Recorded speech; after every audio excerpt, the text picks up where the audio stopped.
السلام علیکم ورحمۃ اللہ۔ ناظرین، خالق موت و حیات نے مقصد زندگی بیان کرتے ہوئے ارشاد فرمایا، الذی خلق الموت والحیات لیبلوکم ایکم احسن عملا،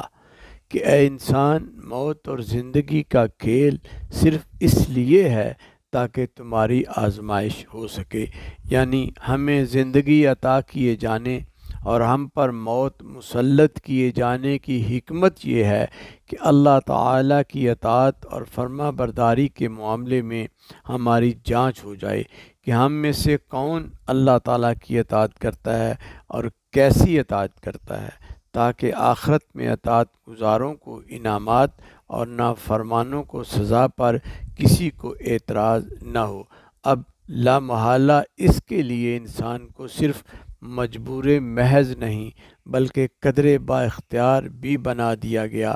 آئیے اس موضوع پر قرآن و احادیث رسول کے تناظر میں گفتگو کرتے ہیں۔ موضوع گفتگو ہے انسان کے تین دشمن، نفس، شیطان اور دنیا ہیں۔ خالق کائنات نے حضرت انسان کو اپنی جملہ تخلیقات میں سے ممتاز کرتے ہوئے سورہ 3 میں فرمایا، لقد خلقنا الانسان فی احسن تقویم، بلا شبہ میں اللہ نے انسان کو احسن تقویم پر پیدا فرمایا،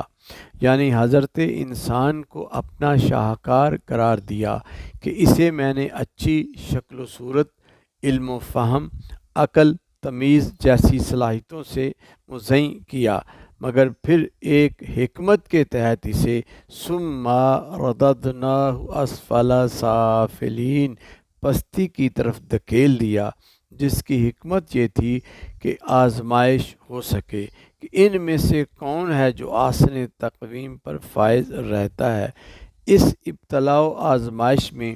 کامیابی کے لیے اوامر و نواہی کا ایک ضابطہ حیات، ایک لائحہ عمل قرآن کی صورت عطا فرما دیا۔ جبکہ اللہ رب العزت نے زندگی کی اس ابتلاء و آزمائش میں انسان کو جادہ حق اور راہ مستقیم سے گمراہی کی جانب بہلانے، پھسلانے اور بھٹکانے کے تین دشمن بھی ہمراہ کر دیے، تاکہ آزمائش قدر سخت اور کڑی ہو، تاکہ عظمت انسان کا معیار قائم رہے۔ ان تین دشمنوں میں ایک جسم کے اندر نفس ہے، دوسرا شیطان کی صورت ہمراہ کر دیا، جبکہ تیسرا گمراہی کے جال پھیلائے ارد گرد دنیا کا ماحول ہے، جس کو دل میں حرص و ہوس اور زینت و دلکشی کی صورت رکھ دیا گیا۔ پہلا اور بڑا دشمن خود نفس انسانی ہے۔ خالق نے تخلیق نفس انسانی میں فطرتاً نیکی اور برائی کا جوہر دونوں ودیعت کر دیے، فَأَلْهَمَهَا فَجُورَهَا وَتَقْوَاهَا، یعنی انسان کے اندر برائی کا وسوسہ بھی رکھ دیا اور نیکی کا الہام بھی کر دیا، مگر ساتھ فلاح و کامیابی کی راہ انتخاب کا شعور بھی عطا کر دیا۔ قد افلح من زکاہا، کہ کامیاب و کامران وہ جس نے من کا تزکیہ کر لیا، وگرنہ جو گناہوں کے راستے پر چلا تو نامرادی اور پستی و ذلت اس کا مقدر بن گئی۔ وقد خاب من دسہا، معلوم ہوا جس نے خود کو نفسانی خواہشات بد کے تابع رکھا وہی نامراد و ناکام ہوا، اور جس نے نفس کو خواہشات بد سے محفوظ رکھا وہ احسن تقویم پر فائز رہا۔ نفس کی گمراہی پر شہادت اپنے نبی یوسف علیہ السلام کی زبان سے قرآن میں یوں دی، وما ابرئ نفسی ان النفس لامارۃ بالسوء الا ما رحم ربی، اور میں اپنے نفس کو بے قصور نہیں بتاتا، بے شک نفس تو برائی کا بڑا حکم دینے والا ہے، سوائے اس کے جس پر میرا رب رحم فرما دے۔ چونکہ نفس امارہ اخلاق رذیلہ کی طرف مائل رہتا ہے اور برائی کا حکم دیتا ہے، اور اسی نفس کی تسکین سے وہ اپنے من میں راحت اور خوشی محسوس کرتا ہے، لہذا نفس کا بہکاوا انتہائی آسان ہے۔ گویا بتایا یہ جا رہا ہے کہ راہ راست پر چلنے والا بھی اگر توکل علی اللہ اور مضبوط ارادے کو بروئے کار نہیں لاتا تو وہ بھی راہ حق سے بھٹک سکتا ہے۔ انسان کا دوسرا دشمن شیطان ہے۔ قرآن مجید میں اعلان فرما دیا، یقیناً شیطان تمہارا دشمن ہے، تم اسے دشمن ہی سمجھو۔ یعنی شیطان اپنے وسوسات انسان کے قلب و ذہن میں داخل کرتا ہے اور انسان کو شریعت یعنی جادہ مستقیم سے منحرف کرنے اور گمراہ کرنے کے مذموم مقاصد حاصل کر لیتا ہے۔ یوں نفس انسانی شیطان کے شکنجے میں آ کر مسجود ملائک ہونے کے بلند مقام و مرتبہ سے ذلت و رسوائی کی اتھاہ گہرائیوں میں چلا جاتا ہے۔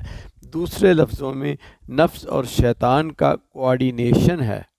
ناظرین، شیطان کا بہکاوا جو وسوسوں کی ایک صورت ہے، ہر دم انسان کو گمراہی کی طرف مائل کرتا رہتا ہے۔ دانائے روزگار حضرت امام غزالی رحمہ اللہ نے کہا تھا کہ 70 ابلیس اکٹھے کیے جائیں تو وہ اتنے مکار یعنی خطرناک نہیں جتنا انسان کا نفس ہے۔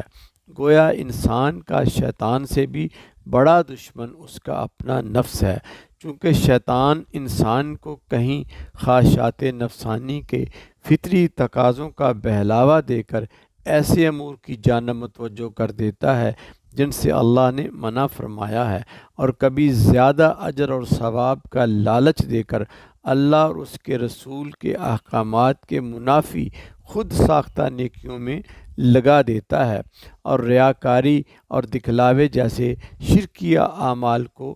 مرغوب بنا دیتا ہے، اور اکثر عوام الناس کو آخرت کی جواب دہی سے بے نیاز کر کے دنیا کی رونق میں مدہوش کر دیتا ہے۔ اس لیے قرآن مجید میں بار بار توجہ دلائی گئی کہ شیطان مردود سے بچ کر رہنا، وَلَا تَتَّبِعُوا خُطُوَاتِ الشَّيْطَانِ إِنَّهُ لَكُمْ عَدُوٌّ مُّبِينٌ، شیطان کی بتائی ہوئی راہوں پر نہ چلنا کیونکہ یہ تمہارا کھلا دشمن ہے، اور یہ بھی واضح کر دیا گیا کہ اس دشمن کا مقابلہ اعمال صالح اور صالحین کی صحبت میں رہ کر کیا کرو، کیونکہ جہاں یہ ماحول میسر نہ آئے تو وہاں ایمان میں کمزوری جنم لیتی ہے۔ ایمان پختہ نہ ہونے کی وجہ سے شیطان دلوں میں وسوسے اور شکوک و شبہات پیدا کرتا ہے، مثلا یہ وسوسے کہ وجود باری تعالیٰ کی حقیقت کیا ہے، جنت و دوزخ کا وجود ہے یا نہیں۔ یہ شکوک و شبہات ایمان اور یقین کو کمزور کرتے چلے جاتے ہیں۔ یوں شیطان کمزور ایمان والوں کو گمراہ کرنے میں جلد کامیاب ہو جاتا ہے، کیونکہ اس نے قسم کھائی ہوئی ہے کہ میں ابلیس بھی ان افراد بنی آدم کو گمراہ کرنے کے لیے تیری سیدھی راہ پر ضرور بیٹھوں گا، یعنی تاکہ انہیں راہ حق سے ہٹا دوں۔ ناظرین، گفتگو جاری ہے، بقیہ حصہ 2 میں ملاحظہ فرمائیں۔